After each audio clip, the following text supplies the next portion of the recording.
نحمدہ و نصلی علی رسولہ الکریم اما بعد فاعوذ باللہ من الشیطان الرجیم بسم اللہ الرحمن الرحیم۔ پیارے بچوں، آج ہم سبق پڑھ رہے ہیں مرزا محمد سعید، تو آج ہم پڑھیں گے یہاں سے صفحہ نمبر 14 پہ صفحہ نمبر 15 پہ آخری پیرا دیکھیں کہ جنگ کے زمانے میں حسن اتفاق سے دلی میں لاہور کے بیشتر ادیب اور شاعر ریڈیو میں یا دوسرے سرکاری محکموں میں جمع ہو گئے تھے۔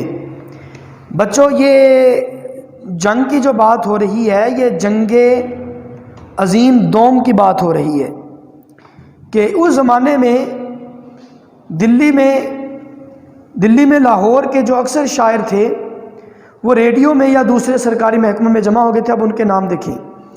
پہلے دیکھیں کہ پطرس کی تحریک پر ایک محدود ادبی حلقہ قائم کیا گیا جس میں مختلف ادیبوں اور شاعروں کی بیٹھک کا انتظام کیا جاتا تھا اور ان میں بڑی صحت مند گفتگو ہوتی تھی۔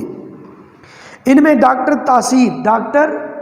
دین تاثیر یہ بہت بڑے شاعر تھے، اور ایک اور بات ان کے بارے میں بتا دوں کہ ایک گورنر پنجاب رہا ہے سلیمان تاثیر، یہ اس کے والد گرامی تھے اور بہت محب وطن آدمی تھے، حتیٰ کہ جب غازی علم دین شہید رحمۃ اللہ علیہ ان کی شہادت ہوئی ہے اور ان کا جنازہ جب نکلنے لگا تو چارپائی جس پر حضرت غازی علم دین شہید رحمۃ اللہ علیہ کا جنازہ نکلا وہ چارپائی ڈاکٹر دین تاثیر کے گھر سے آئی تھی۔ یہ یاد رکھیں، ڈاکٹر دین تاثیر کے گھر سے وہ چارپائی آئی تھی۔ تو آگے وہ جو سلیمان تاثیر کا معاملہ ہے وہ ایک الگ میٹر ہے کہ وہ گستاخ ہو گیا یا وہ جو بھی اس کے بارے میں کہیں، جو بھی بات ہوئی ہے وہ الگ بات، لیکن ڈاکٹر دین تاثیر جو تھے یہ بہت عظیم شخص تھے اور شاعر بہت اچھے تھے۔ بلکہ ان کا ایک مشہور کلام ہے، تم سے بچھڑ کر زندہ ہیں نہیں میری وفائیں یاد کرو گے، روگے فریاد کرو گے، مجھ کو تو برباد کیا ہے اور کس کس کو برباد کرو گے۔ تو یہ ان کا بڑا مشہور کلام ہے۔ فیض احمد فیض یہ بھی بہت بڑے شاعر تھے۔ فیض احمد فیض، انہیں اقبال ثانی کا لقب دیا گیا فیض احمد فیض کو، اور ان کے کلام تو کیا بات ہے۔ گلوں میں رنگ بھرے باد نو بہار چلے، چلے بھی آؤ کہ گلشن کا کاروبار چلے۔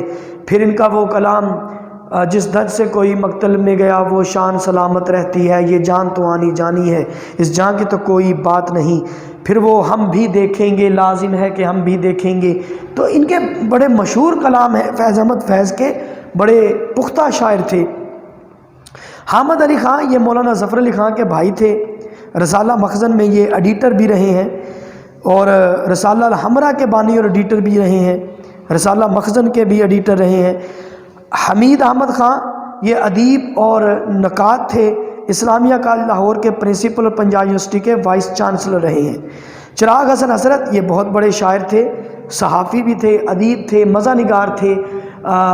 رسالہ تھا ادبی دنیا، اس کے یہ ایڈیٹر رہے ہیں، اور اس میں یہ کولمبس کے قلمی نام سے اداریہ لکھا کرتے تھے۔ اچھا، اس کے علاوہ چراغ حسن حسرت بہت اچھے شاعر بھی تھے۔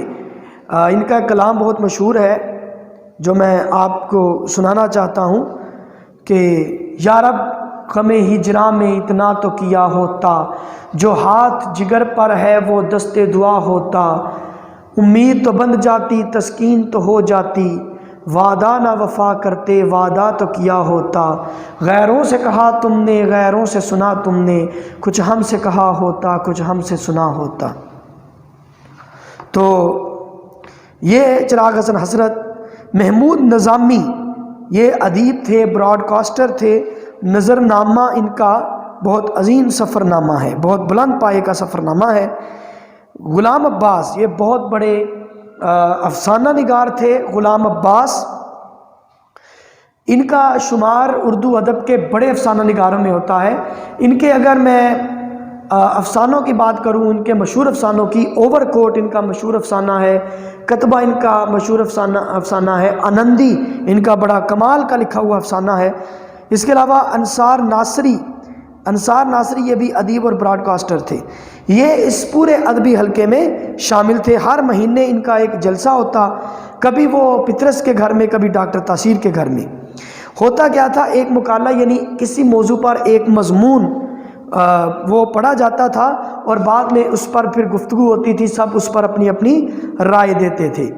ایک جلسے میں محمود نظامی نے مقالہ پڑھا، محمود نظامی نے اپنا مضمون پڑھا، اس میں مرزا محمد سعید بھی شامل تھے۔ اس جلسے میں ڈاکٹر تاثیر نے گفتگو کا آغاز کیا، پطرس بخاری خاموش رہے۔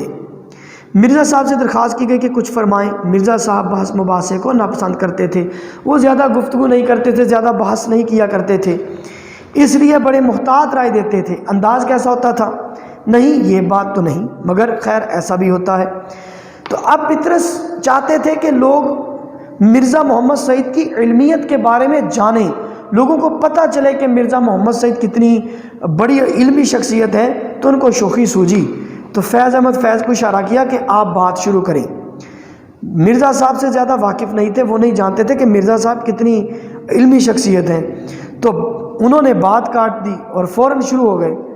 یہ تو آپ کو معلوم ہی ہوگا کہ رومی تہذیب یونانی تہذیب کے بعد ابھری، اب گفتگو ہو رہی تھی تہذیبوں پر۔ تو تہذیبوں کے بارے میں آپ کو بچوں تھوڑا سا بتا دوں کہ یونانی تہذیب پہلے ہے، رومی تہذیب یونانی تہذیب کے بعد آئی ہے۔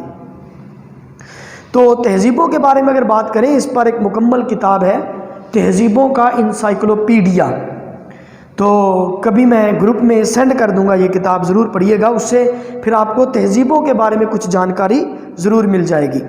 ابھی انہوں نے اتنی بات کی کہ مرزا صاحب کو جلال آ گیا، اب ان کی جو علمیت تھی، علمیت کا لاوا پھٹا اور وہ شروع ہو گئے، جی ہاں میں جانتا ہوں اور یہ بھی جانتا ہوں کہ آگے انہوں نے پھر ایسی گفتگو کی تہذیبوں کے بارے میں، ایسی گفتگو کی یوں لگتا تھا جیسے مرزا محمد سعید اس تہذیب کا رکن ہو، اس تہذیب کے کوئی باشندے ہوں، اس طرح وہ اس تہذیب کو بیان کر رہے ہوں جیسے انہوں نے خود وہ دور دیکھا ہو۔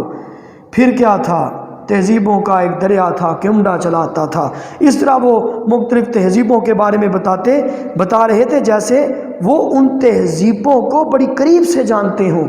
تو پھر ان کی علمیت لوگوں پر ظاہر ہوئی کہ جب عالم بولتا ہے تو دوسرے گونگے ہو جاتے ہیں، دوسرے خاموش ہو جاتے ہیں۔ تو بچوں اب عالم بول رہا تھا، ایک علم رکھنے والا شخص بول رہا تھا، باقی سب اپنے دانتوں میں انگلیاں دبائے مرزا محمد سعید کی گفتگو سن رہے تھے، وہ ایسی علمی شخصیت تھے۔ تو بچوں مرزا محمد سعید کے بارے میں یہی واقعہ آگے پڑھیں گے اگلے لیکچر میں، تو ابھی کے لیے اتنا ہی، جب تک کے لیے اجازت چاہتا ہوں۔ اللہ ہم ناصر، خدا حافظ۔